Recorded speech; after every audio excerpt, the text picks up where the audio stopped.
Good evening, everyone. Today is Wednesday, February the 1st, 2023.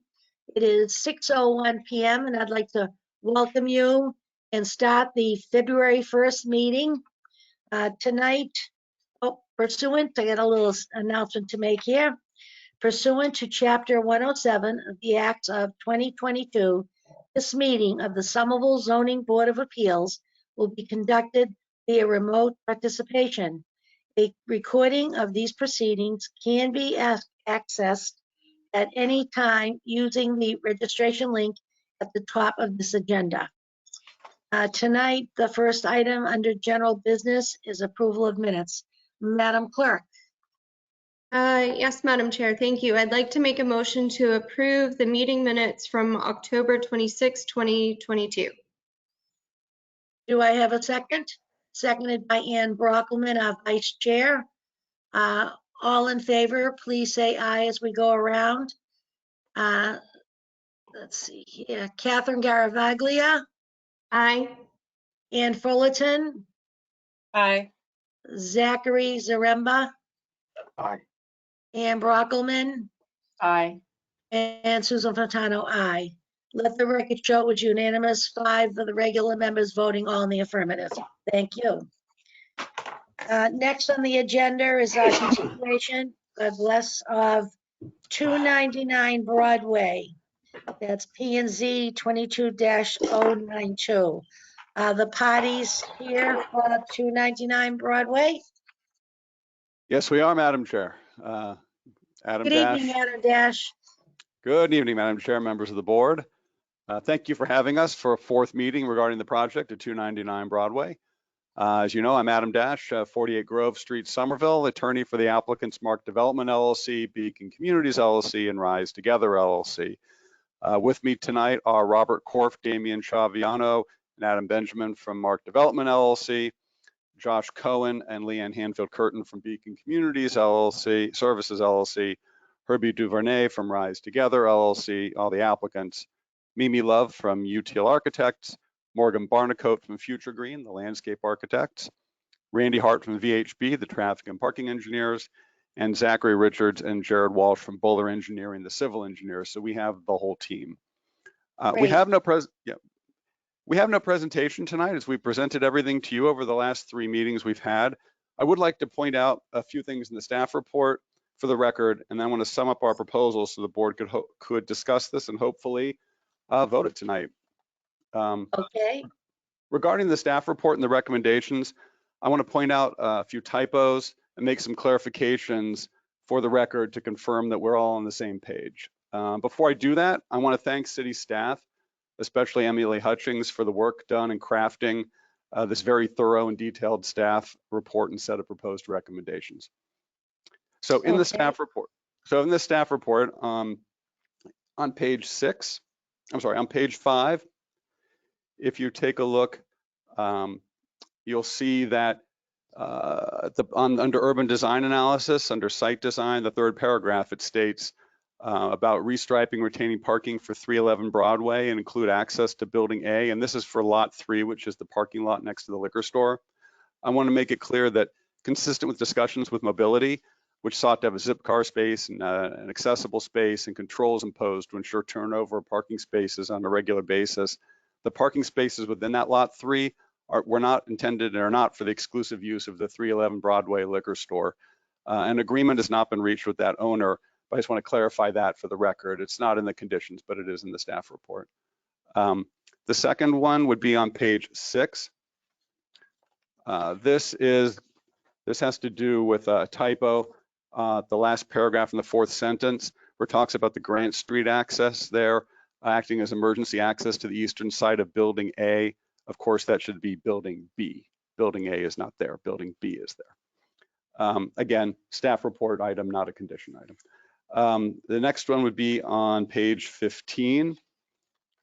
This is under trees. So it says the applicant has also committed to preserving all public shade trees surrounding the site. We certainly want to save the shade trees. I would note that Future Green, our landscape architect, has noted the health of some of the existing site trees may be a problem, and some of those trees may need to be removed. In addition, as noted in the staff memo, there are 2 public shade trees along Broadway where the canopy is quite large and appears to be in conflict with the construction of the front facade for each tree. Therefore, the trees may need to be removed, which would trigger approval from the tree warden.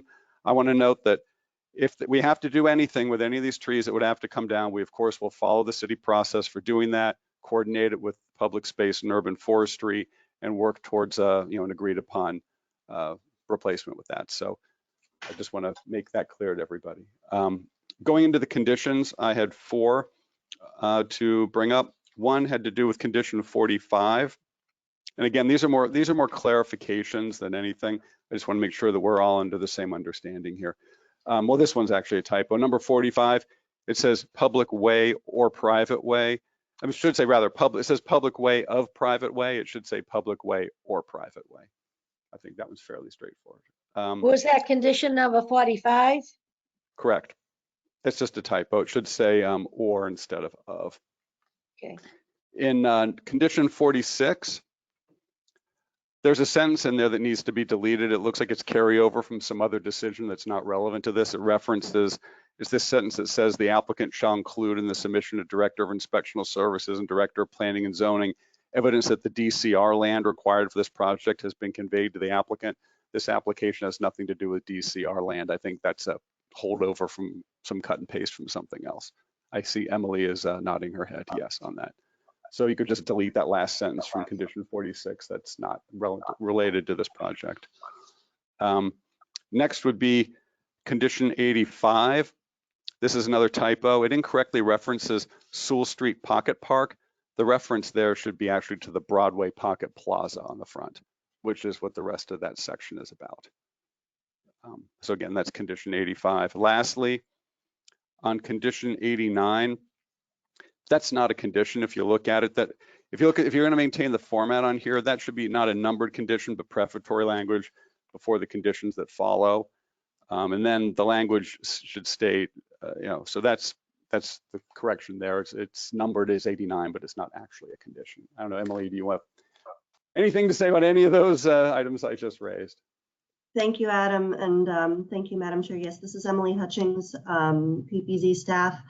I just wanted to confirm that I went over these edits and corrections with the applicant this morning.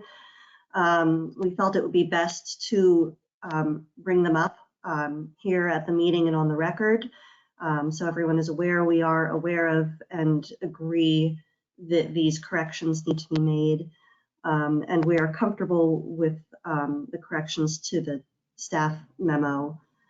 We don't have any concerns. Thank you. So, thank you. So if I may sum up this 40B application, and then I'll stop talking.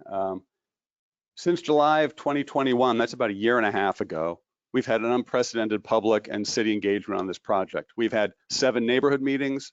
We've had 5 Winter Hill Community Advisory Committee meetings. We've had 4 Summerhill Redevelopment Authority meetings. We've had 3 Urban Design Commission meetings. We've had 2 Planning Board meetings, and now we've had 4 Zoning Board of Appeal meetings. In addition, Mark Development has met with neighbors one-on-one, and I know you've heard from some of them say that, to hear their concerns. There's been a lot of great public comment on this to the Zoning Board of Appeals, both live at these meetings and in the 50 pages of written comments that have been provided to the Zoning Board. The City Council, as you know, changed the zoning of this site to allow us to do this application. There's letters of support that have come from the Mayor and the Summerhill Redevelopment Authority. There's a letter of recommendation from the Urban Design Commission. As we've said before, there are deadlines coming up soon which require a decision to be made in the application regarding our acquisition of the property. And now we believe we're at the point where most everything's been said and as was laid out at our first meeting with you back on December 14th of 2022, we believe that this 4th meeting, the project would be ready for a vote. Of course, that is certainly your call. This project meets the goals of the Winter Hill Neighborhood Plan and the Winter Hill Urban Renewal Plan, and that is by design. It provides prodigious public open space, deeply affordable housing, new retail and restaurant spaces, a community room, redevelops a long blighted site, and is sustainable.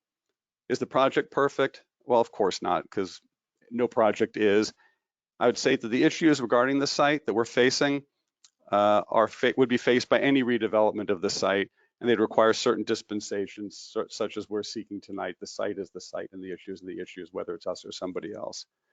As you can see in the proposed conditions, there are plenty of city check-ins and administrative approvals required along the way to ensure things stay on track. And I know the city has been very diligent and will continue to be so in this process.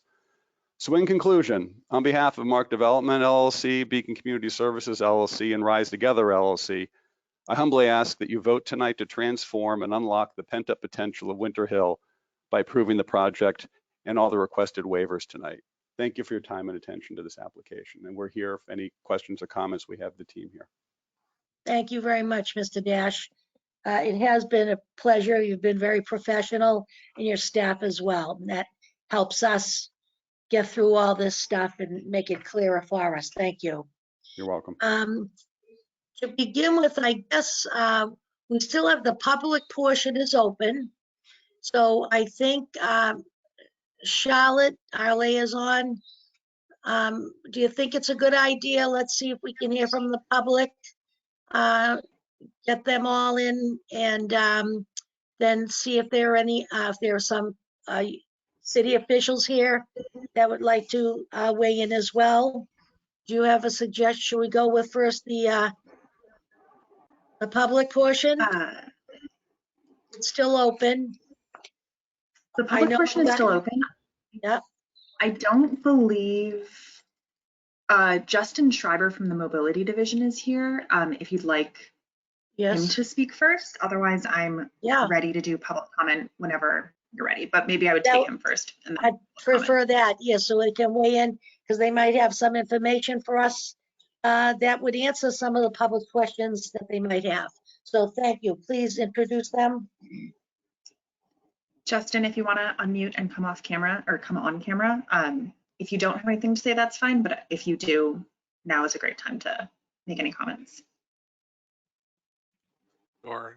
Madam Chair, no general comments and statements other to say that the project has satisfied all of the requirements. And, as Mr. Dash noted, there's a number of conditions related to mobility and check-ins along the way. So I think from a mobility perspective, we're happy to answer any questions or provide any clarifications that the board has. Okay. The pleasure of the board. Did you have any questions right off top you want to ask, or shall we listen for the public and then come back to us?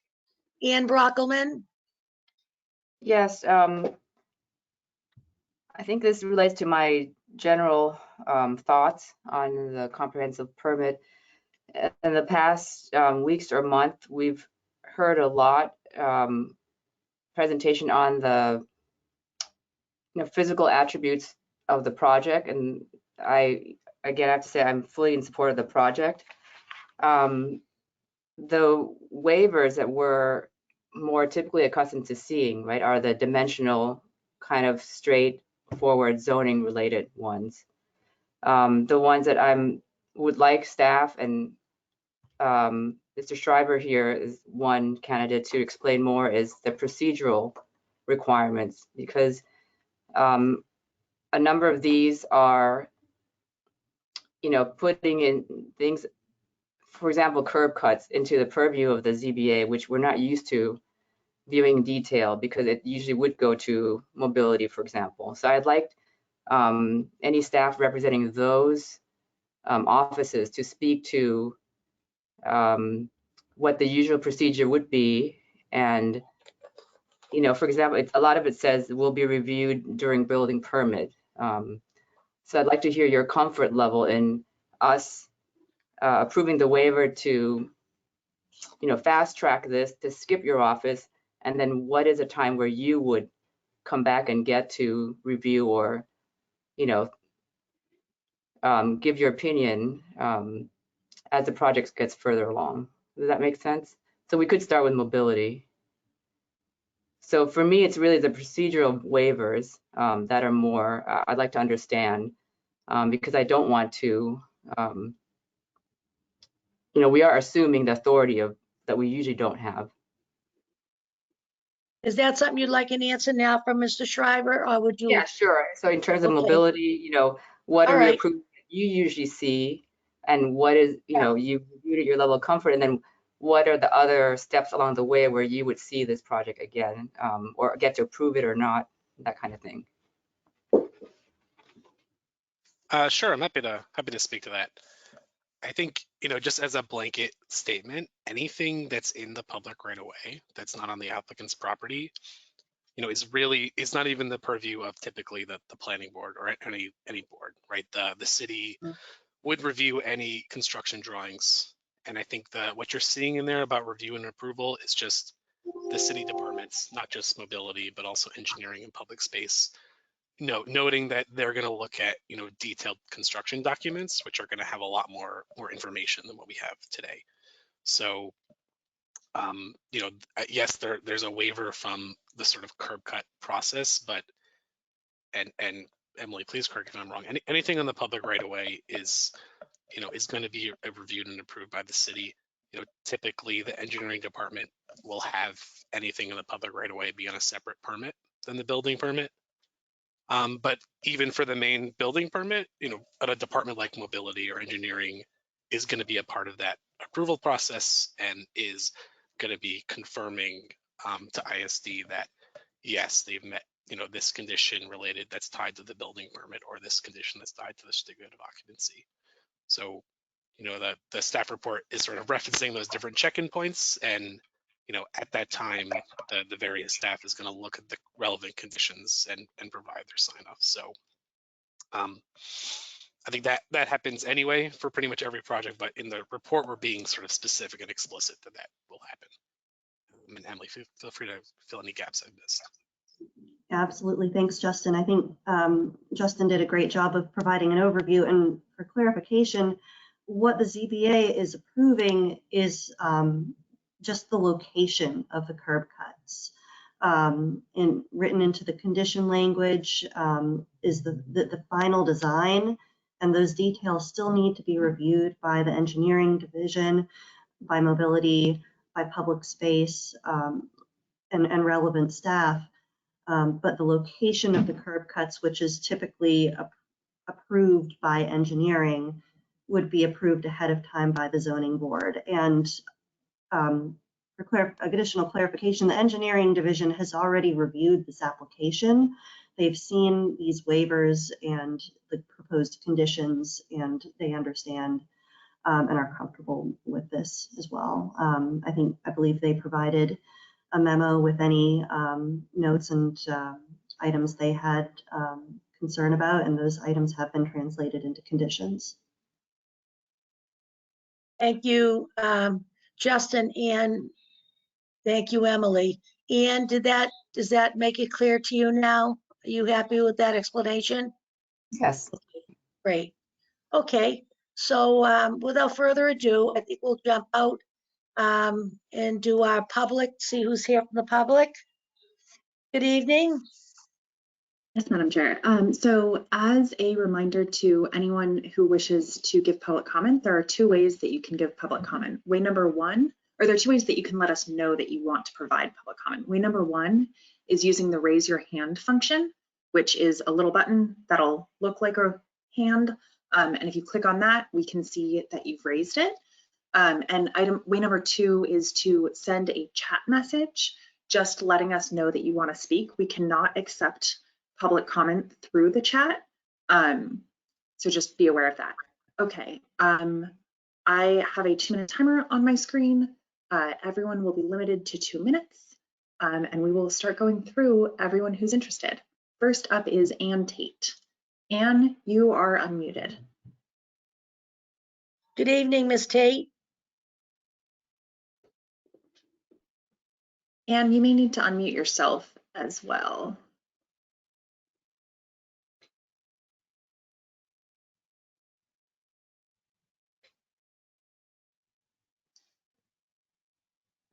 For everyone's reference, when I unmute you, you'll typically still be muted. You can tell that you're muted because your microphone will be red. If you click on that, it should then turn green, and then we'll be able to hear you. I will go on to the next person and come back to Ann. Up next is Casey Williams. Casey, you are unmuted.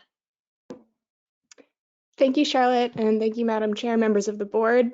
My name is Casey Williams. I live at 154 Central Street. I want to once again express my full and excited support for this project. This proposal provides excellent opportunities for much needed affordable housing development and proposes unique and lively public spaces that we would be lucky to have in this community. This project presents an opportunity to create something really special on a site that frankly desperately needs it. And I think that Somerville needs more affordable housing proposals like this one, and I hope to see this project built in my neighborhood. Thank you. Thank you, Ms. Williams. Up next is Greg Poole. Greg, you are unmuted. Madam Chair, board members, thank you for the time. Greg Poole here. I am not a Somerville resident, but I do speak for many men and women that are in the Carpenters Union that live in the city of Somerville, and we are in favor of affordable housing. I spoke before, so I won't take too much of your time, but we are concerned that a lot of work went into a wage theft ordinance for the city of Somerville. So workers are not exposed by certain general contractors that hire subs that pay cash. And we're hearing that possibly there's one connected to this project. So we would love to hear if the developers could answer the general contractors that will be working on this site. I appreciate your time and thank you. Thank you. Next, Charlotte. Up next is Mark Russell. Mark, you are unmuted. Yes, I am. I just thank you for giving me the time to speak. I oppose this project to just Mr. Russell, where are you from? Your address, please. 30 Adams Street. I live 5 streets up from this. I Yep, pass it know every where day. is. Yep. Mama Lisa, I am completely for affordable housing, and I am completely for responsible development. But as I know, this only has 50 parking spaces for 200 units. Right now, I can't even get a spot on my street from all the cars, from all the condos. All the businesses down there will be impacted. I want to know about parking. What are you going to do about parking? 50 spots is not enough. Each household is going to have 2 cars. 200 units, just say 400 cars. Where are those 400 cars going? Are they going to continuously knock my car around? I'm just asking this because we're really pushing this fast without thinking about this. This is really going to impact lifelong residents that are for this project in a negative way. I'm also I'm a union member, and I'm very concerned about what developers you're going to use. If you're going to use developers that are going to pay cash, then that's not responsible development. Somerville was once voted, like I said, Life Magazine's best city in America. Let's keep it that way. Thank you. Thank you very much, Mr. Russell. Bye. Up next is Ann Tate. Ann, you are unmuted. Thank you. Can you hear me now? Yes, we Great. can, Ms. Tate. Sorry, I was entered in the wrong way. I appreciate the opportunity to speak to this. I'm right now down at the Rhode Island School of Design, where I teach architecture and planning. And so I've been a professional in the field for many years, but I also live up the street in Winter Hill. So I wanted to speak to this as both ways. I totally support this project. I think the developer has been extremely responsive to the community's needs. I know the parking is an issue to many people, but as someone who lives in the neighborhood with 1 car in my household, and I think that that Robert Korf has done the market studies specifically to see if there's a market for people here who will not be bringing 2 cars with them to these units. And I look forward to the added affordable housing, the added commercial development, and the added life of the street in this area. And I support the project. Thank you. Thank you. Up next is Marcos Souza. Marcos, you are unmuted. Good evening. Translation? We do not have translation available tonight. Okay. Well, 15 Grant Street, Somerville. Sou contra esse projeto e gostaria que também, por que não teve a tradução para as pessoas que precisam, já que nós todos somos latinos, a grande parte de Somerville, e eu acho que precisava ter. Eu sou contra desse projeto. Thank you. Thank Thank you. you. Was there anybody there that could interpret that? Is it a pro? Madam Chair, my Portuguese isn't great, but I do believe our neighbor is not for this project. Okay, okay. I just wanted to put it in a column, you know, and respect the gentleman's time to come out tonight. Thank you. Charlotte, we're ready. Up next is Alexandra Holmes. Alexandra, you are unmuted. Wow, that was easy. I'm from 24 Miller Street, and I would like to express my worry that 200 units with only 50 parking spaces will be enough. Poor people drive cars too. Thank you. Thank you.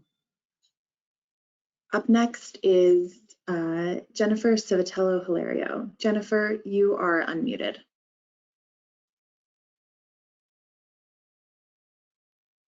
Hello, Jennifer.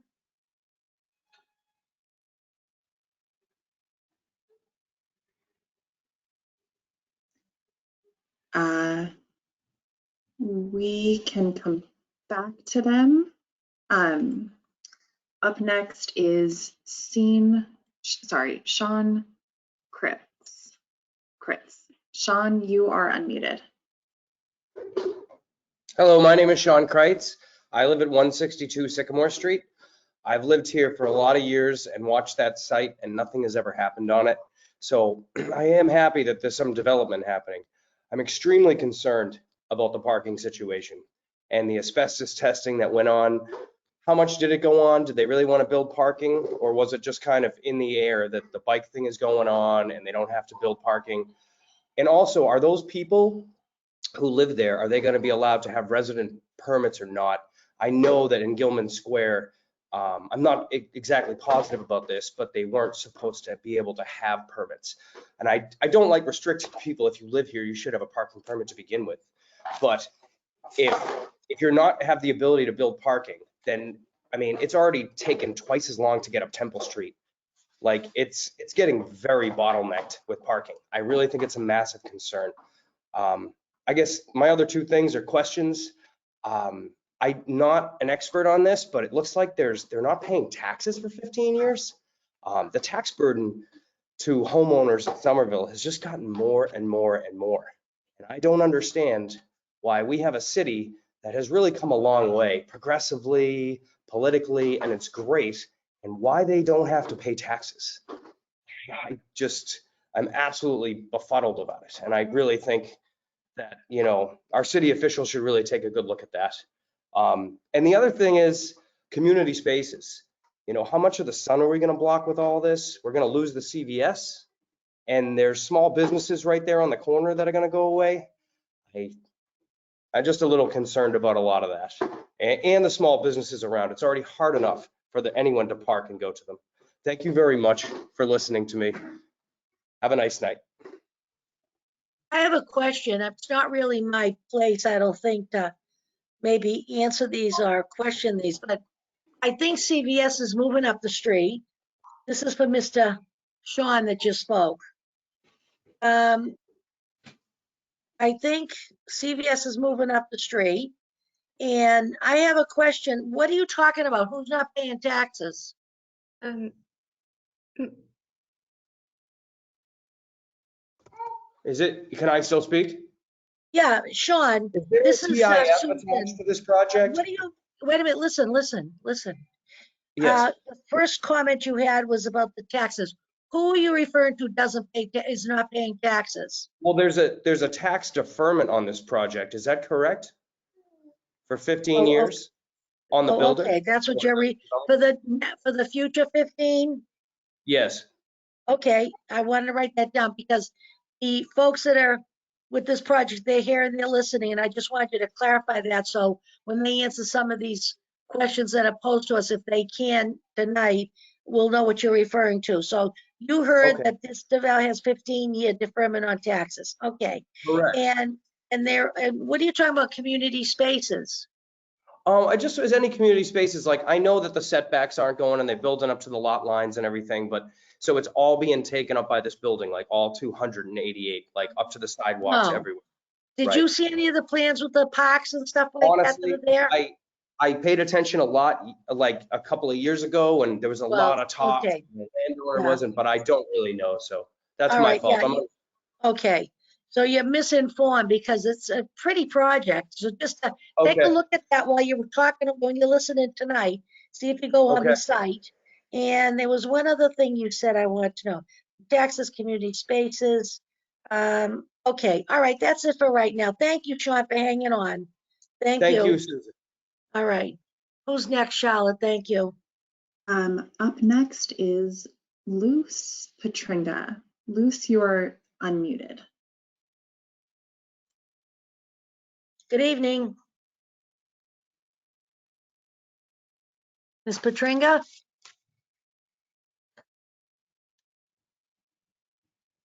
Can you hear me? Yes, we can. Okay, hi. So thanks for letting me speak. I wanted to first see if I had understood the plans correctly. It appeared to me when I looked at the plans that there was very little in the way for space for retail establishments. It seemed like the vast majority of the plan was really for housing. So is that correct? I think, well, no, the whole bottom floors are retail. Mr. Dash, do you want to Yes, answer Madam that and straighten it right out now, or is there somebody in your staff you want to designate Chair. it to? Well, sure. I mean, obviously, being a multi-story building, the upper floors are going to be more residential than the first floor would be commercial. I mean, the Temple Street and Broadway are pedestrian street districts, which require certain kinds of commercial uses, which we are providing. The first floor in Building A also has the community room. There are lobbies and bike parking on the first floor in those buildings. In addition to, of course, courtyards in the park and the plaza and the other items you mentioned in the Muse. So I wouldn't call it little retail space. I would say there is retail space on the first floor, as there should be. So let me just, if I may clarify, the reason why I'm asking this is I've lived in this area now for 18 years, and the area, the stretch between like Trump Field and Monsignor O'Brien Highway, it's really kind of a dead zone. There's not much to attract foot traffic. You know, now we finally have one building that houses a coffee shop. It's near the Citizens Bank, but by and large, there's really not a lot to draw people to the area. It seems like it's always felt like an area that you want to get out of. And it seems like this is an opportunity to create not just, you know, sort of community space for the folks that live in that area, in that complex, but perhaps small establishments that would draw people who live outside the complex, but within Winter Hill. You know, there could be another coffee shop, there could be a bookstore, there could be you know, a card and novelty shop. Those are the types of things that I'm thinking of that would make it, enliven it. Okay, thank you so much, Mr. Petringa. Your time is all up now. Thank you. Thank you, Mr. Anyone Dash. who is wishing to speak should raise their hand. Right now, I'm not seeing anyone, but I will give it a moment in case there's, okay. Stephen Moore. Stephen, you are unmuted. Just checking to see if you can hear me. Yes, we can, Mr. Moore. Great, thank you. My name is Stephen Moore. I live at 36 Sewell Street. I'm in a direct abutter to the project and have long been an advocate for the project in various iterations, but particularly with Mark Development's attention to not only the details of the neighborhood plan that was drafted up, but in its engagement with the public. I do want to say, you know, while there may be parking concerns, I think the parking issue has been well documented as how we got here. And there does seem to be a trend of the perfect being the enemy of the good. And I want to state, both as an abutter and as an advocate for the project, this project is far better than good. This has been an excellent process. And I think that as an advocate, you know, this is exactly what we've been asking for decades as people who have been very involved in the public planning efforts in the various neighborhoods. A walkable neighborhood that has retail, public open spaces, an incredible percentage of affordable housing. These are exactly the things that we've been asking for as a community. And these are the things that are being delivered upon, at least in this particular state in the process. And I guess that if you would ask everybody individually what the kinds of things that they wanted, these things would be checking a lot of those boxes. So I just want to state for the record that this is a great project and should go through. Thank you. Thank you very much. Up next is Jennifer Civitello Hilario. Jennifer, you are unmuted. Thank you, and I apologize for my audio difficulties. I appreciate the opportunity to speak on each of these meetings. My address, I apologize, is 9 Bolton Street. I'll be brief. I remain concerned about the inequity between the living conditions of the two buildings, but I think the one issue that's within the board's purview is about the parking. I apologize if my numbers are off, but it looks like by right, the residents of the affordable units would be eligible for 132 residential permits, and that the applicant is asking for 78 for the market units. I think that the compromise here to give a more equitable opportunity to the residents in the affordable units is not to allow for any permits for the market. I think there's going to be too much competition for limited resources, parking in Winter Hill. It's going to hurt the community as well as the residents of the affordable. So I think the board should deny that request. Thank you. Thank you. Up next is Tori Antonino. Tori, you are unmuted. Good evening. Hi there. Hi. My name is Tori Antonino. I live at 65 Boston Street. I'm speaking in support of this project, vigorous support of this project. I don't know of other developers in the area who are doing 50% affordable housing. This project could be replicated in other parts of the city, and to have a developer come up, you know, there was issues around being able to build underground parking, and came back with such a project that is delivering civic space, it's delivering retail, it's delivering housing, and it'll be and an indoor community space and space that is going to be programmable. I can't speak in favor enough of this project. I am concerned about our union jobs and wage theft and who is going to be the contractor on this project. So I just want to support my union brothers and sisters. I don't know enough about it, but I wanted to make that clear.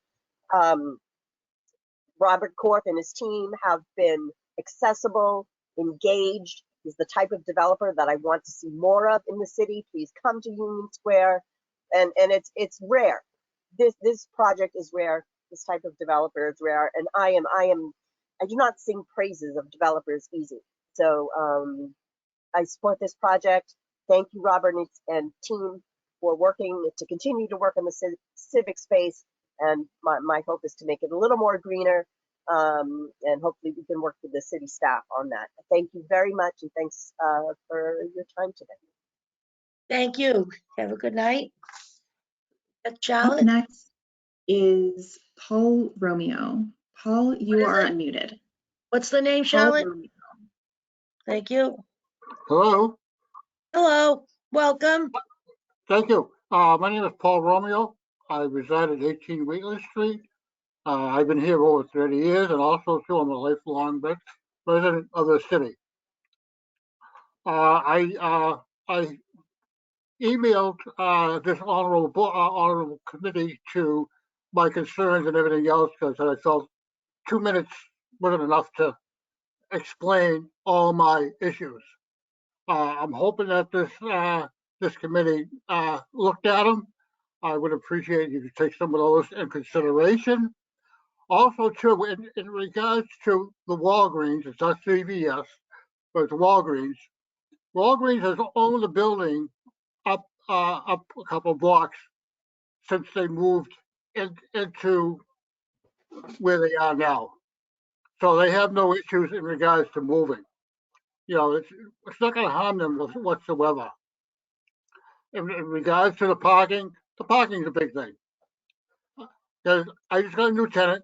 He asked me how the parking is. I said, it's touch and go. But just the other day, I had a car parked in front of my house with a parking permit that said 12 Temple Street. So that tells me that there was no parking available on Temple Street or Grant or Sewell or anything else. They had to come down here to park in front of my house, which I don't object, but still, this is an issue of parking also. So I'm asking this committee to take your vote very seriously. I'm not against the 40B. 40B is great, but it's just a little too big for this area. Thank you very much and have a good evening. Thank you. And thank you. I stand corrected. It was the Walgreens that went in that spot, the parking lot. And it is gonna, I understand, if I'm not mistaken, move back up to Broadway. But I do stand corrected. I did say.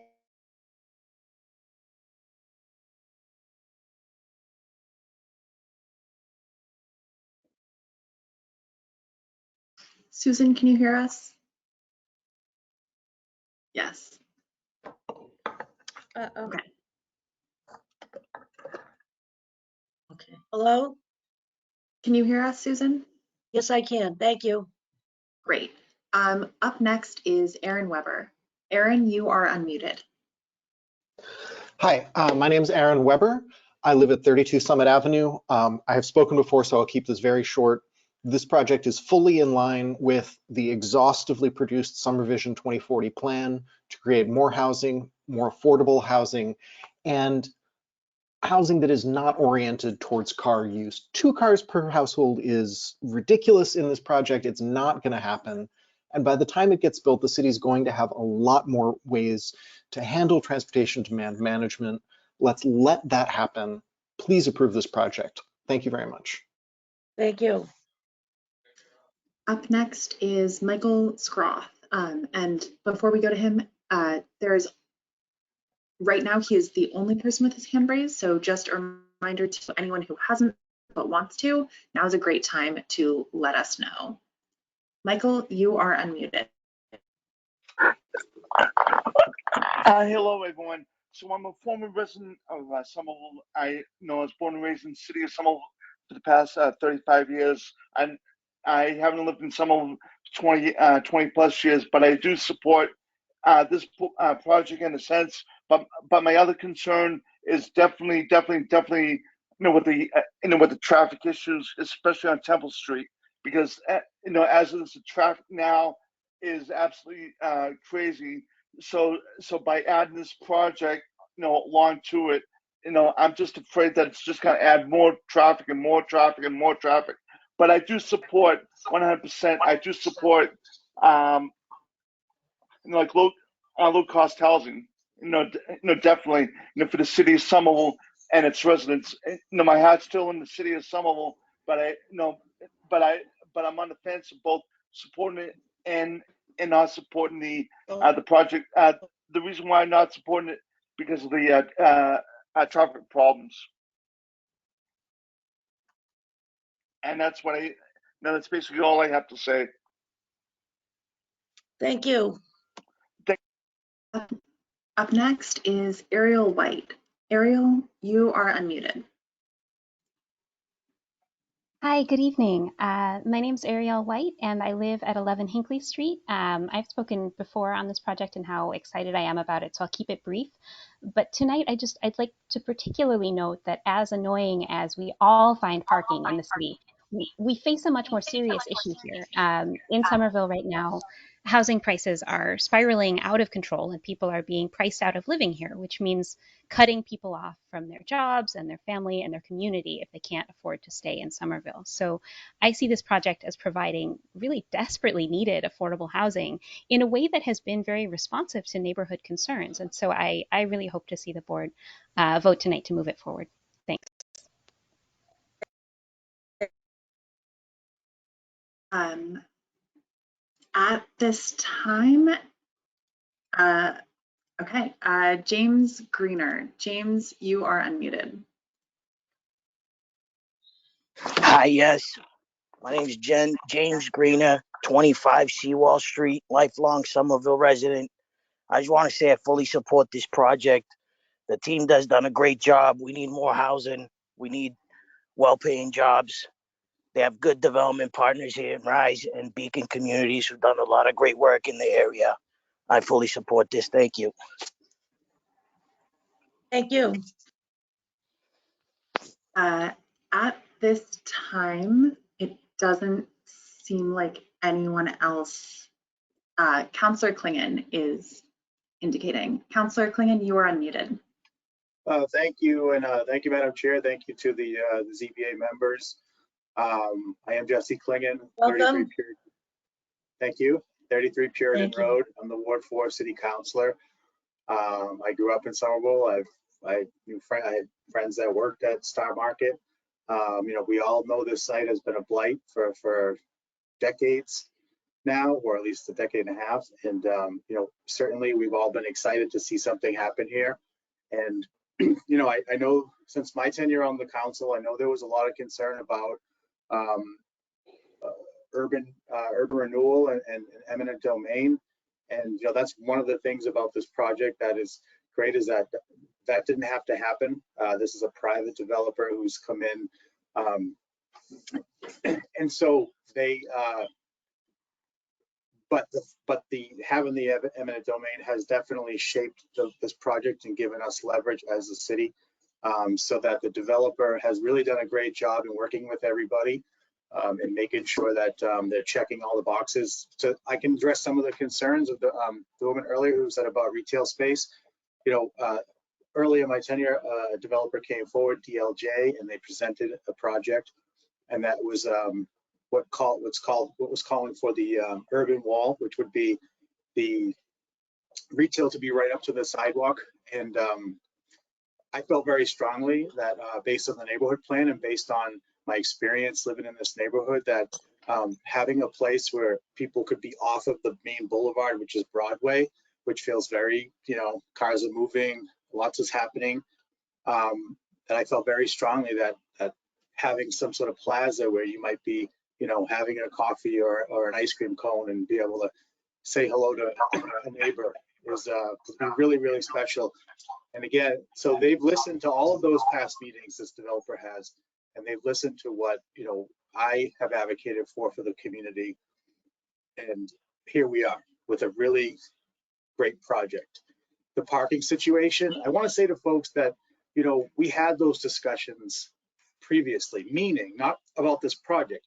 As a council, as a city, we decided that within a certain distance that people didn't have to build parking. We also then gave an exemption as a body, as a city government, to low-income housing. So yes, we're in a situation there where we have a lot of parking happening. They're asking, the applicant's asking for 50 spots. In the grand scheme, if we didn't give it to them and then it killed the project, that would be terrible. If we didn't give it to them and they built the project, we'd still be looking at 142 parking spots by right. So really the question becomes about 50 parking spots. And you know, I grew up in South. I rent here. I've never had a driveway in my life. I understand the struggle. It's real. But I do think that it's only going to get worse as we do get denser. We pass the citywide zoning for a reason. You know, we along the transit nodes, along the main corridors, there is going to be building, and there is going to be more of these types of projects where there is no parking. And you know, I actually lived for a short time in the North End, and I had a car there, and I knew what I was getting into when I went there. I knew that, you know, I would be driving around maybe 30 minutes. Sometimes I get lucky, maybe 5 minutes when I come home from work at nights as a limousine driver. And so, you know, that's all to say, this is going to be painful to some degree, but the benefits are going to be so great that, you know, I just really look forward to having a place up there that is somewhere that people can go, can congregate and not just look at an empty building. And I'll say to my union brothers, you know, and also to Mr. Sean from Sycamore Street, my friend, that yes, there will be discussion about an UG TIF, as it's called, which would be a tax deferment. And in those discussions is where we will be able to really nail down all the conditions, such as the city is going to be deeded a lot that now would belong to the developer when they buy. They're deeding that off to us for home ownership opportunities, hopefully, or you know, to the community land trust. That's still being worked out. We're getting a park in perpetuity with a muse that connects Broadway for the first time without that huge dip, without a staircase, being able to access Sewell Street from Broadway. You know, these are things that making sure that, you know, that park stays publicly accessible in perpetuity was really a huge piece of this as well.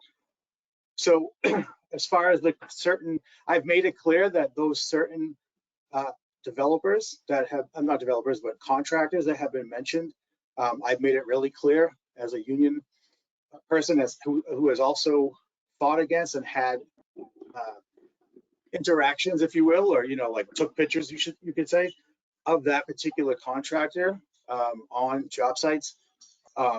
So I can say that I've made it very clear that I don't want them in my ward. That I really hope that they, you know, and based on how they've behaved, if you will, or, you know, worked with us in the past, I think that is, you know, is a good. I think that they'll acquiesce to that.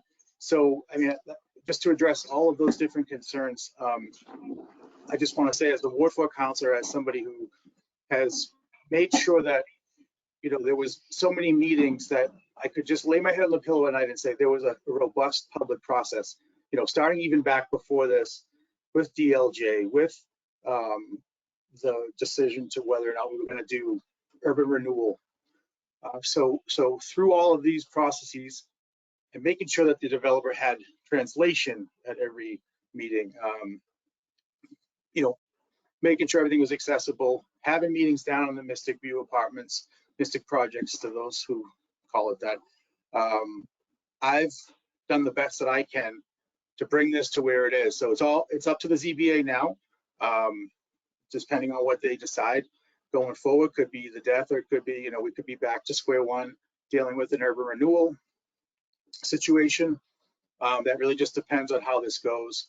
But again, the council still will have leverage going forward as to the conditioning, even more conditions than the city put on with this UG TIF situation. So I just want everybody to be aware of that, and that I do support this project.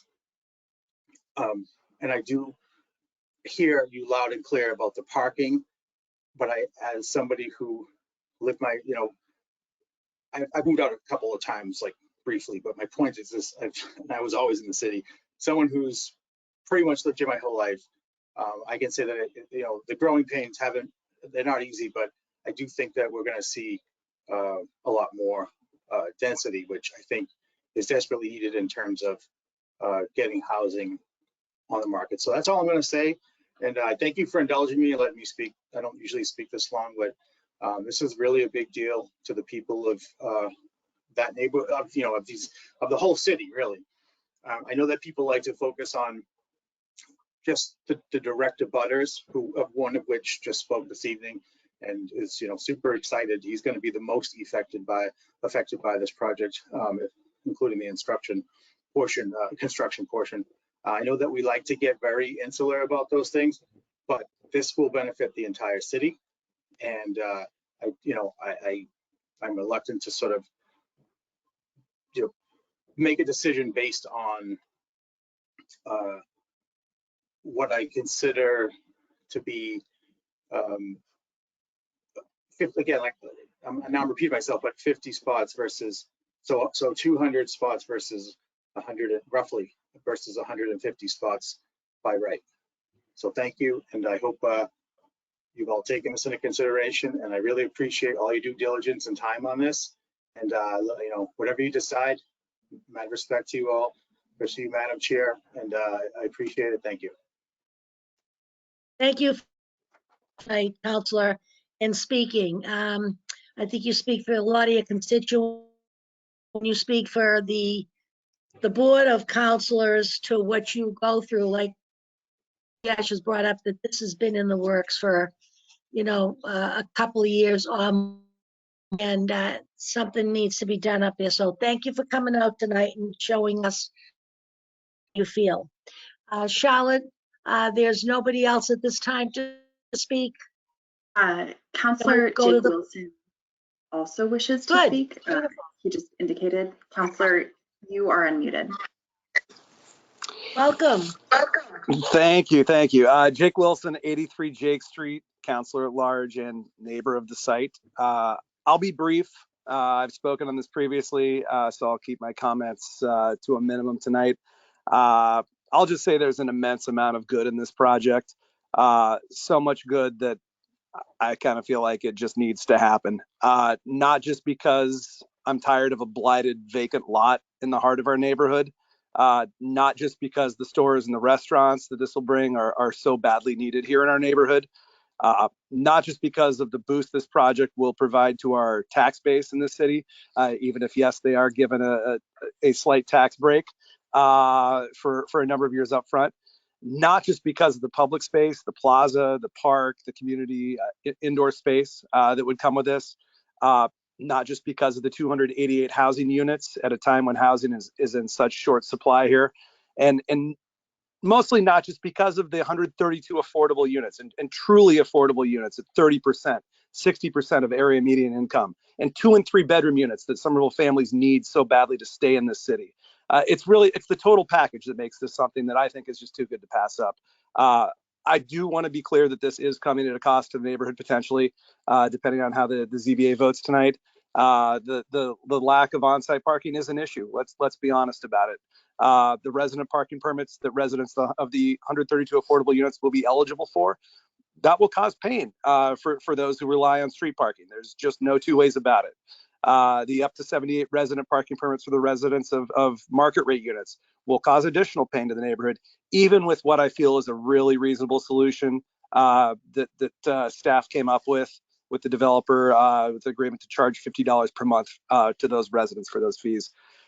I just think it's important that if we do this, if ultimately this is passed with that waiver, that we do acknowledge the sacrifice that this neighborhood and the people who rely on street parking here will be asked to make for this. It's only fair to name that. Again, though, in the end, there's just too much good in this project, and I'll watch here to see what you all do with this decision. But there's so much here that will really, really do amazing things for this neighborhood and for the city. Thank you.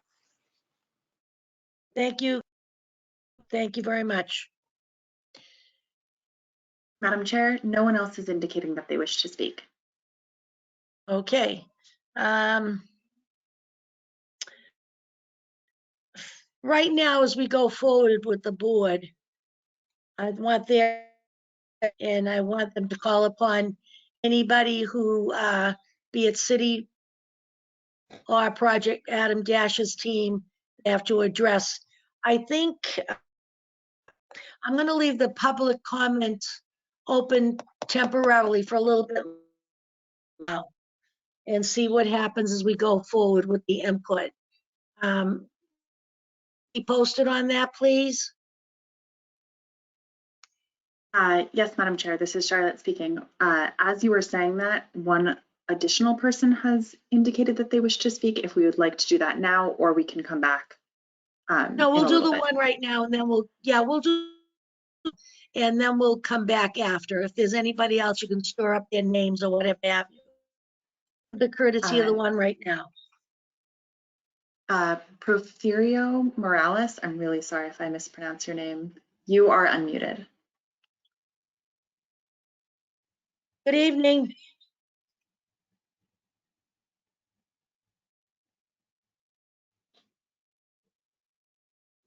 Porfirio, you may need to unmute yourself, but you're unmuted on my end.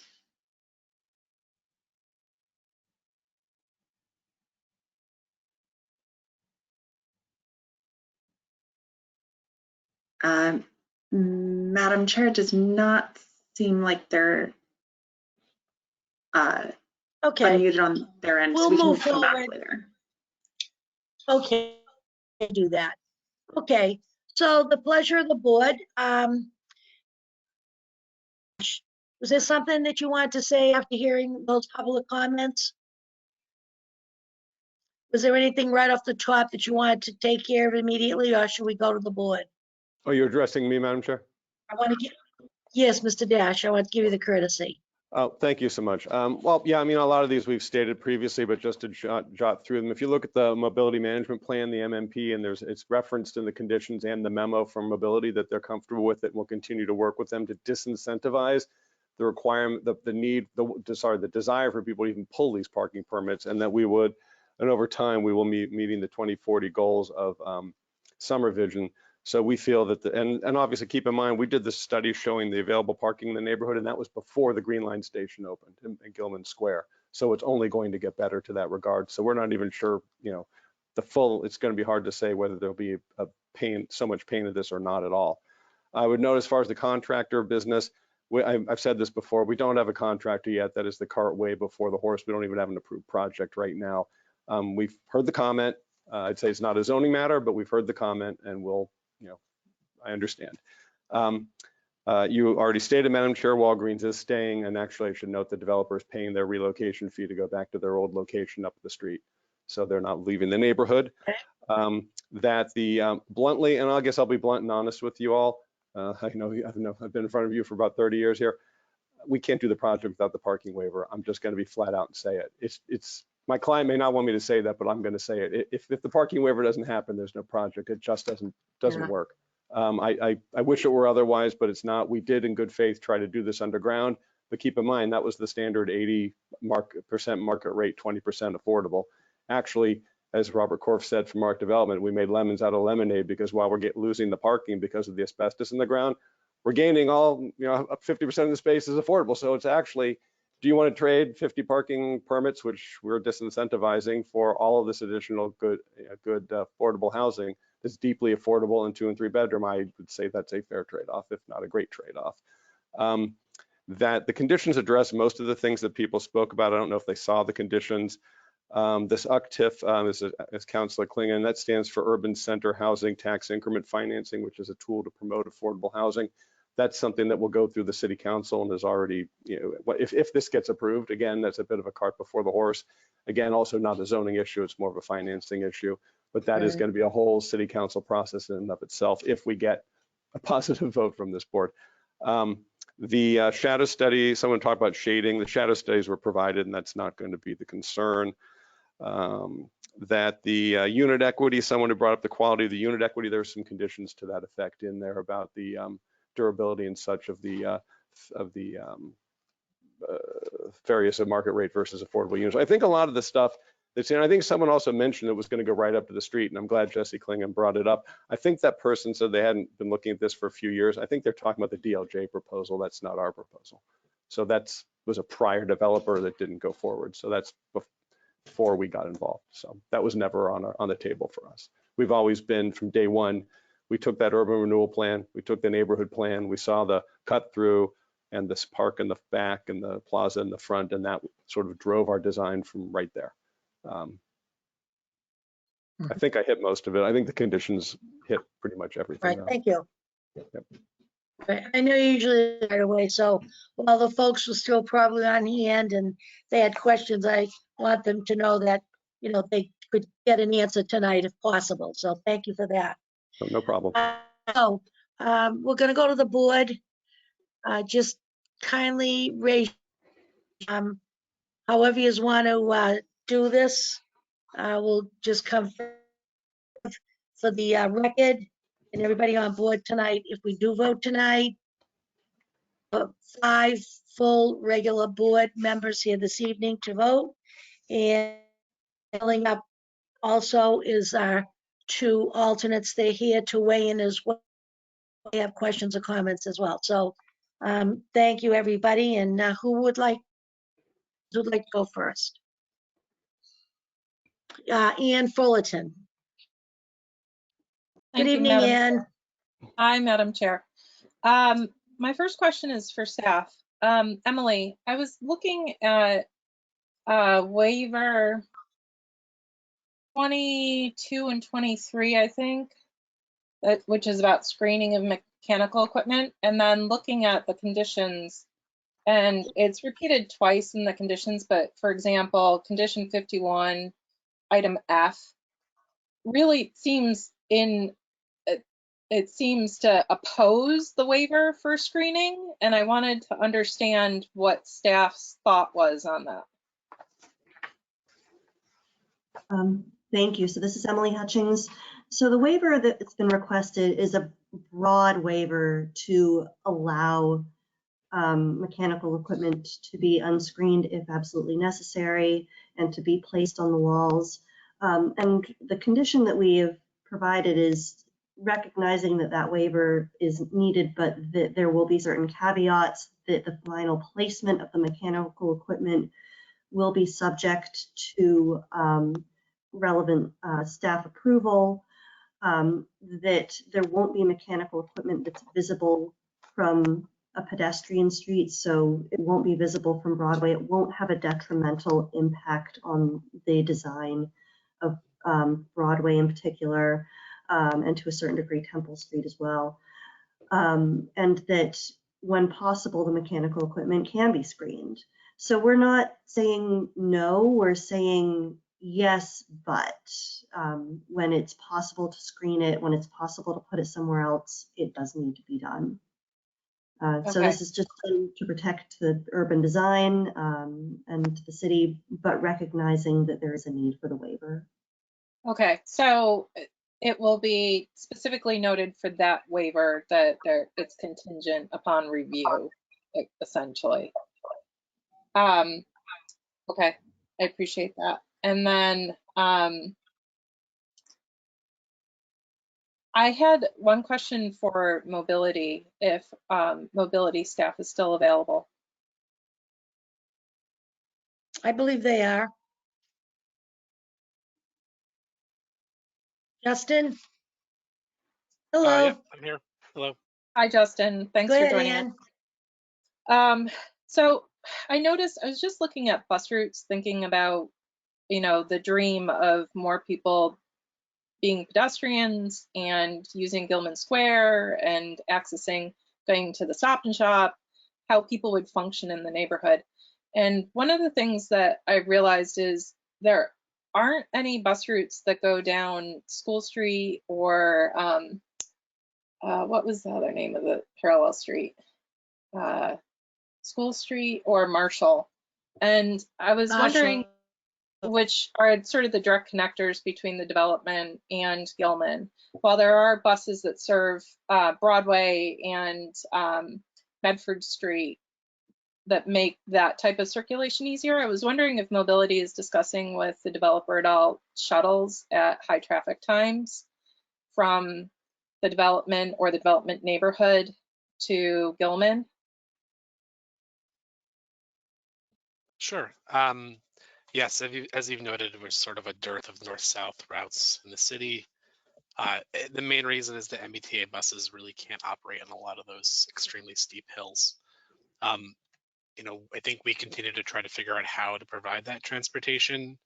Generally speaking, an individual property providing transit is going to be a lot less efficient than figuring out something for the whole neighborhood. So there is the additional fee that the applicant is going to be charging folks that go for the resident parking permit. I know, you know, some board members have suggested that that could be used for a shuttle.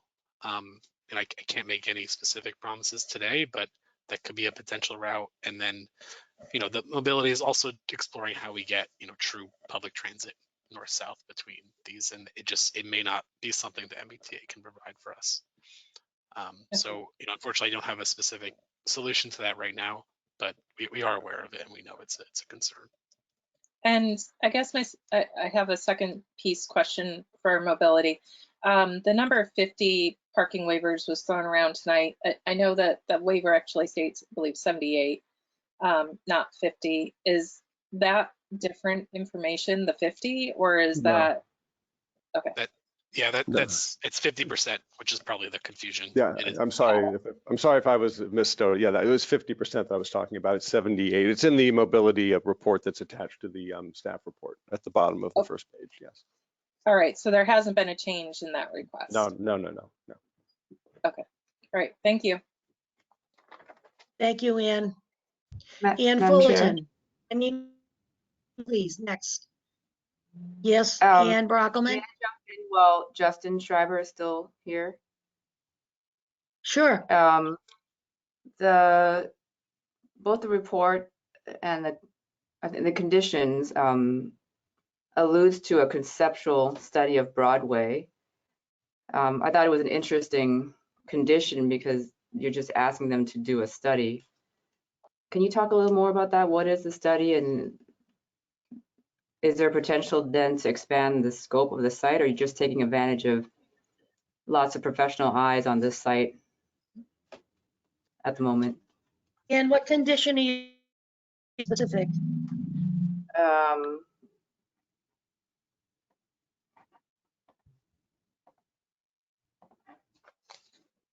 I have to go back. I have it highlighted. 1 second.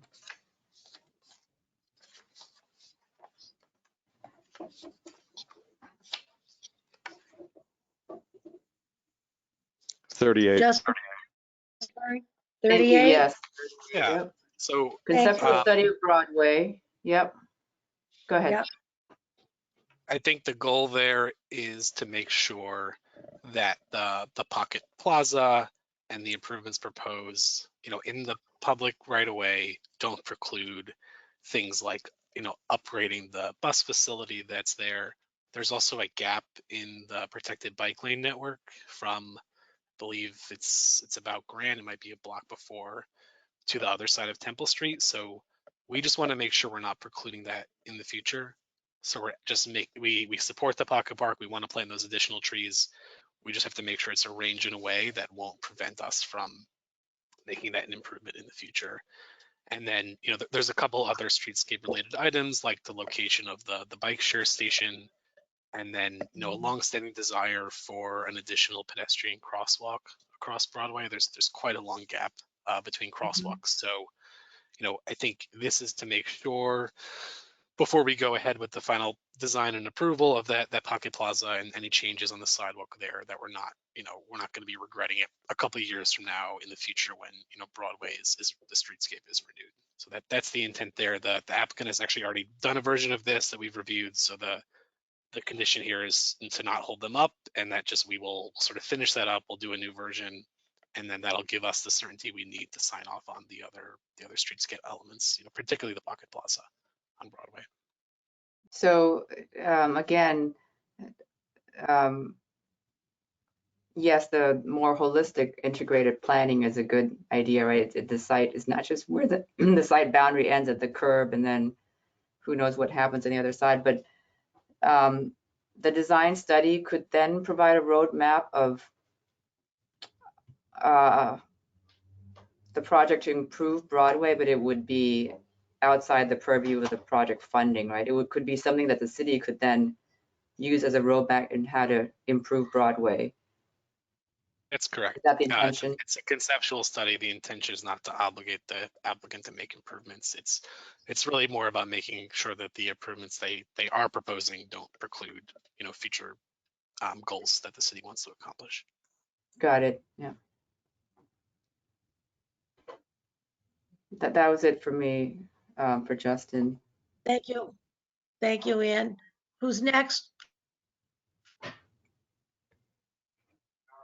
Nobody? I could go for one Ann? more. Sure. One more issue. Could the applicant team explain a little bit the sustainability certification intentions? I'm reading both well, first of all, you're asking for a waiver to not have to go to LEED Platinum certification. That's just a clear one-line waiver. But then when I do read the memo from the Mayor's Office of Sustainability, I'm just trying to understand the timeline. It still said that the applicant should do a feasibility study to see whether LEED Platinum is possible or not. And then there's kind of an if then, you know, if Platinum is not possible, then do Passive House or do Passive House plus LEED Gold. And then the conditions of approval do outline, you know, the steps of documentation. So if you could maybe just talk about that a little bit, the applicant team. Yeah, I mean, I might want to see, Emily, if you want to bring on like Damian Chaviano or maybe Morgan Barnacote or someone else from there. But yeah, as far as sustainability goes, yeah, the idea was that, you know, the code requires LEED Platinum, and we were looking to do Passive House, which is, we feel is almost analogous, if not better. But the code doesn't really allow for it, because when the code was written, I guess Passive House wasn't so much a thing. So I think that's why you've seen support for us rather than do LEED Platinum. We need a waiver because the code says do LEED Platinum, but we're doing something we feel is analogous, if not better, with the Passive House. However, you don't, just to summarize it, you don't really know for sure if your Passive House will work, I guess, until the building's fully designed and going on to see if you pass various tests that have to be done on it. So then that's why there's an if then, like if it turns out the Passive House doesn't work, then it falls back to these other things. But we've obviously vetted it and feel pretty confident that we'll get there. With the Passive, I think, as OSC said, we're only like 2 points off or something like that. It's very, very close, but that we can't fully definitively know until we're further along than the stage we're at right now. So that's why I think it's actually good that there's an if this, then that, and if that, then this, because then we'll never have to worry about coming back, because whatever the answer is, there it is, what we do. I mean, I'm sure Morgan and Damian or someone could probably give more detailed analysis if you'd rather. I think OSC spelled it out pretty well. I don't know how deep you want to get into it, but we're here to go as deep as you like. Well, it's just. I have promoted Damian Chaviano and Morgan Barnacote panelists, so they should be able to come on screen if they would like to provide additional information. Yes. And I can speak a bit to the process, Ms. Brockelman. So again, when the zoning ordinance was created, it focused on LEED certifiability. Means they don't, applicants don't have to be certified, but they do have to demonstrate they could be if they need to be. And it did not discuss Passive House. So in this case, we've reviewed Passive House benefits compared with LEED benefits. The Office of Sustainability and the Environment feels that it is a perfectly acceptable substitute, and is expecting the same levels of documentation at each stage of permitting that we otherwise would with LEED certifiability, but it will just be for Passive House. So the applicant would be going through the same process, but instead of LEED certifiability, it would be for Passive House. I would also note that the city recently voted to adopt the stretched building code that will provide additional green requirements for building that will be, I believe it will be in July that will start, it will be in effect. So that will also have an impact. Family, the development goes beyond that. Jeff Geisinger is actually, I'm told, is actually our sustainability expert on the project. If you could promote him from UTL Architects, he's the one who actually could give more detail. Also, Emily, you said Passive House instead of LEED. My understanding is Passive House and LEED Gold instead of LEED Platinum. And I completely understand, you know, these are aspirations, guidelines to design the project. But I just want to be clear, it's not no LEED, it's LEED Gold. Okay. Again, the reason I ask is because we're here to say waiver for LEED Platinum, but then the mayor's office memo is a little bit still, oh, maybe they can still study LEED Platinum. So I just want to make sure everyone was clear that we are saying it's okay to not go to LEED Platinum, because the memo is a bit more ambivalent in language, the way I read it. Yes, so the conditions should be more clear. And I have promoted Jeff Geisinger to the panelist, so he should be able to come on screen. But the applicant has demonstrated that they will likely be able to get 78 LEED points where 80 are required for LEED Platinum. So they already recognized that they will likely be able to go beyond that LEED Gold certifiability requirement. So the condition language is that they demonstrate Passive House certifiability, and noting that they will achieve LEED Gold certifiability. Yeah, precisely, as in like, yeah, and some of the conditions like over in condition, what is it, 74 and all. Yeah, we're seeking a waiver for the LEED Platinum because the code requires it. However, we are required in the conditions to do the Passive House. So we're not getting out from under, we're not trying to get out from under anything. We're just trying to do this in a more modern way than LEED. And I think OSE, that was a discussion we had with OSE several times and with PP&Z, and I think everyone came to the conclusion that this is actually a good thing. But it has to be done as a waiver just because the way the code is written. I know Jeff is here. He's our resident expert on all things sustainable. If you wanted to hear from him, if you're satisfied, that's fine too. I don't want to take up too much time. Thank you, Adam. Thank you. Oh, can you guys hear me? Yes. Yes. Thanks, members of the board. I do agree with the comments that were stated earlier. I can provide some additional clarification if it's helpful. Yes, based on previous presentations and meetings, we wanted to clearly indicate our desire to be in alignment with the City of Somerville's carbon neutral goals for 2050. Passive House is a standard that will allow us to do that most efficiently.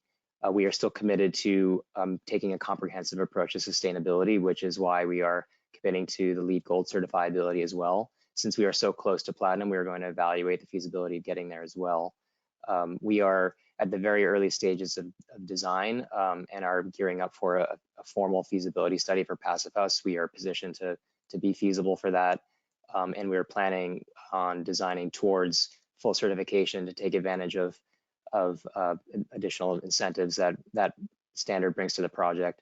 There's a whole range of benefits that this approach will provide the project, and the conditions provide some language that in the event that should technicalities come up, that there are clear decision trees for those standards, but we are committed to the Passive House certifiability path and LEED Gold certifiable.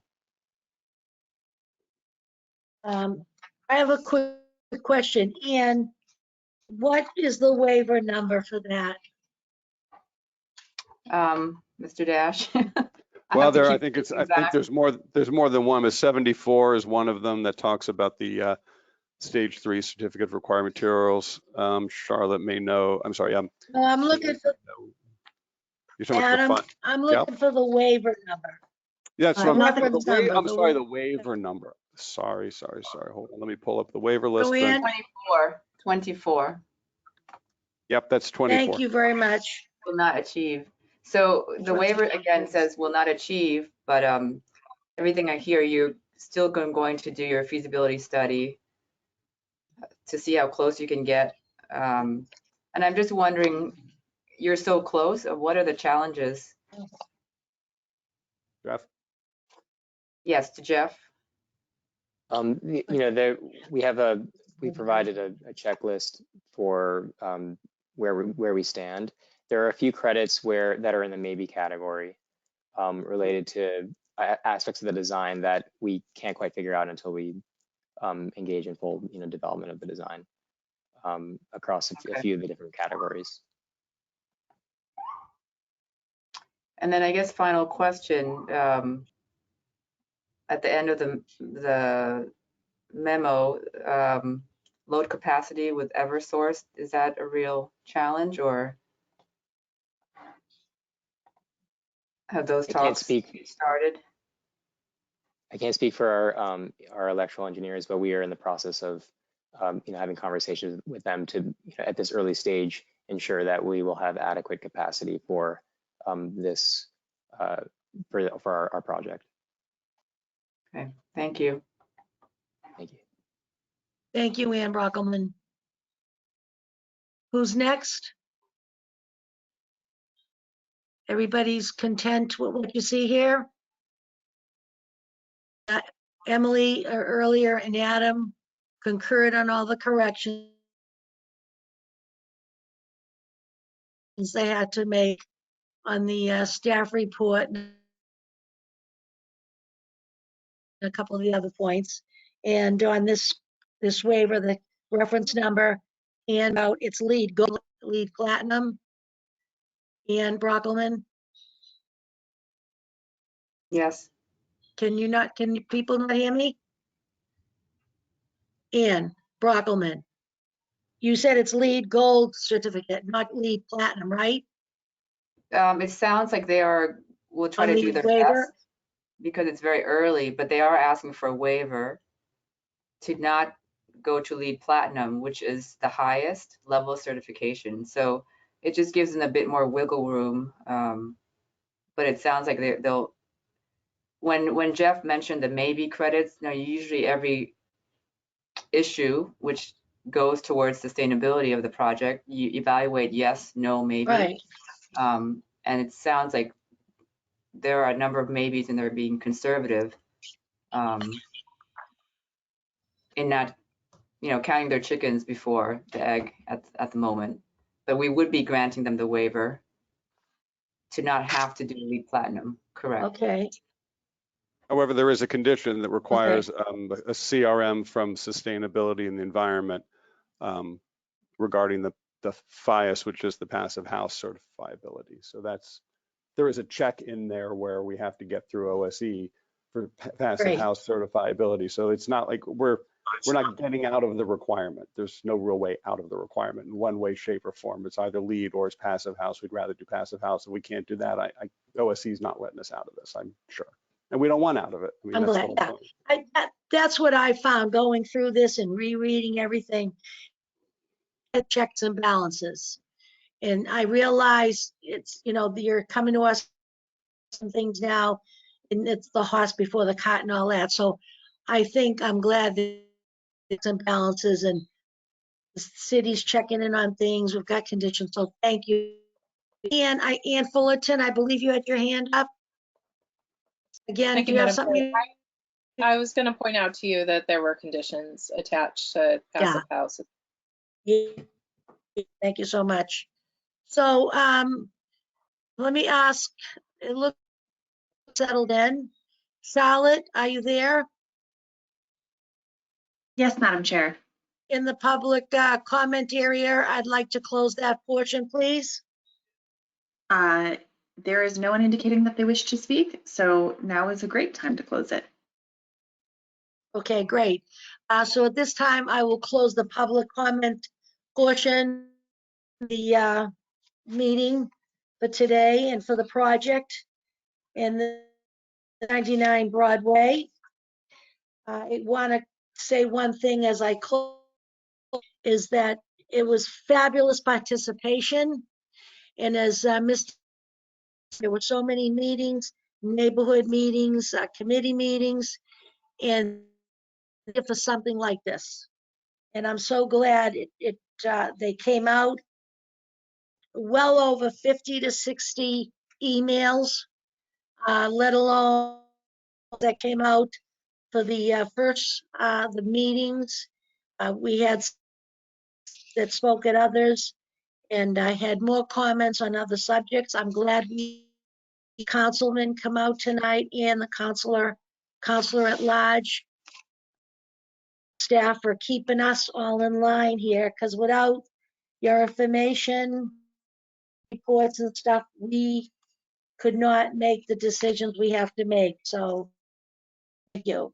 So the pleasure of the board, I'd like the motion, but I want to make sure everybody's ready to go forward now. Yes, everybody? Madam Chair? And Catherine. Clerk? Yes. Hey, Catherine. Hi. So I understand that I am a newer member of the board, but maybe not the newest. But this is going to be my first time putting together a motion for a project like this. So I want to make sure we get all of the elements that we need. So yes, ma'am. Maybe Charlotte or Emily, if you could give some guidance on the structure here, that would be very helpful. I can provide some guidance, Madam Chair and Thank you for that, Catherine. I appreciate that. Emily? Yes, so this would be a motion to approve the requested comprehensive permit application for 299 Broadway, noting the findings. If you want to make any additional findings beyond what's provided in the staff report, you could, or you could just note the findings. I've noted a number of them in the staff memo that are relevant to the project and could be used as findings. And I would also recommend it to be approved as conditioned in the staff memo and conditions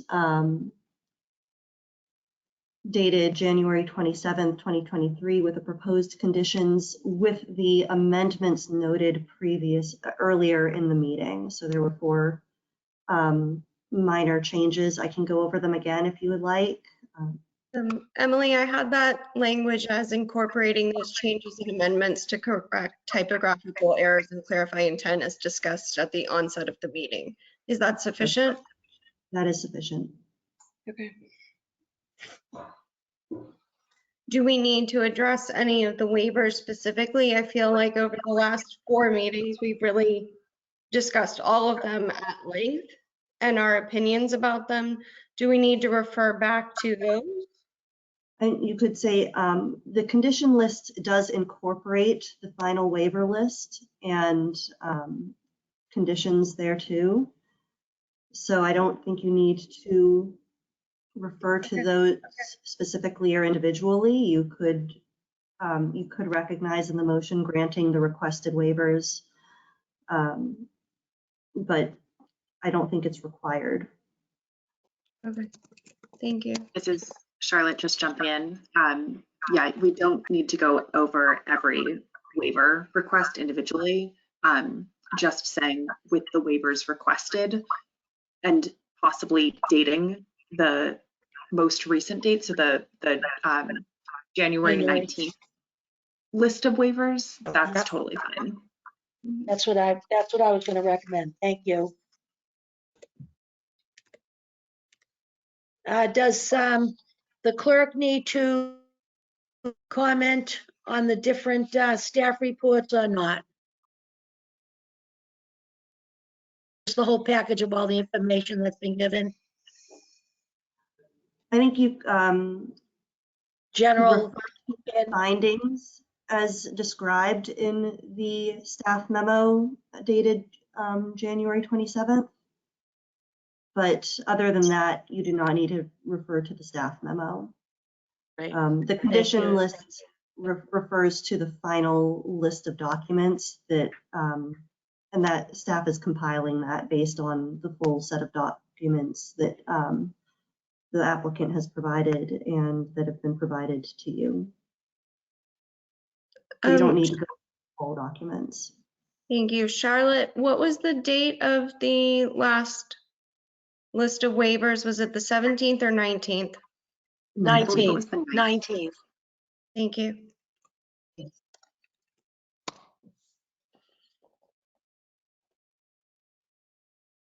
Are you ready to go, Madam Clerk? Oh yeah, back to me, not just asking questions. It's go time. Okay, here we go. At this time, I'd like to ask the clerk for a motion, please. Great. Madam Chair, given the findings in the staff memo and our prior meetings, I'd like to make a motion to approve the requested comprehensive permit application and granting the updated list of waivers from January 19th, 2023, as conditioned in the staff memo dated January 27th, 2023, and incorporating those changes and amendments to correct typographical errors and clarify intent as discussed at the onset of the meeting. This is Charlotte speaking. Beautiful. Thank you. Yes, I Charlotte, amend that thank you. to also, as conditioned in the staff memo dated January 27th, and making the findings included in that memo as well, just so that we can clearly that you're adopting the findings. Okay. Do I need to redo the whole thing? I don't think so. I think this is very clear for the record. Great. So we're going to state that my motion has a little little parenthetical that we're also incorporating the findings from the staff menu of January 27th, 2023. Thank you very much. Second to the motion. I'll second that. In seconds. As we go around to the board, you state your findings, yay or nay. Catherine Garavaglia, Yay. Ann Fullerton, Yay. Ann Brockelman, Yay. Zachary Zem, Yay. and Montano, yay. Let the record show. Yes, 5 regular voting members, all in favor. Thank you very much. Thank you, Madam Chair, Project- members of the board. Mr. Adam Dash, thank you very much. We'll be watching. We're not going anywhere. We got a long way. We got a lot of other things to do, but thank you so much for moving this along and for really, I think, putting a jolt into Winter Hill. I think things are going to be great. So really appreciate it. Thank you so much for all of your time, and let you get back to other cases now. Much. Thank you, ZBA members, and all of you for all that you put in these last several weeks. I think it will. There's just, I listened to a lot of the abutters right. They were all in favor of it, so thank you for your architects and and all the hats you different folks wear, your lawyers. That's what makes up and I thank the new people coming on, Brian and Cecia and Zach. I don't know if there's any other business here tonight. No other business. Does anybody else have any comments they'd like to make? No? Hearing none, we'll take a motion, please, to meeting. Madam Chair, I make a motion to adjourn the meeting. Thank you. May I have a second? Second. Seconded by Brian. All in favor as we go around? Cecia? Ian? Aye. Catherine? Still Aye. late. Aye, thank you, Catherine. I know I'm giving the courtesy to the alternates. Ann Fullerton, Aye. Ann Brockelman, Aye. Zachary, Aye. and Susan Fontana, aye. Thank you, everyone. Good night. Good night. Night. Good.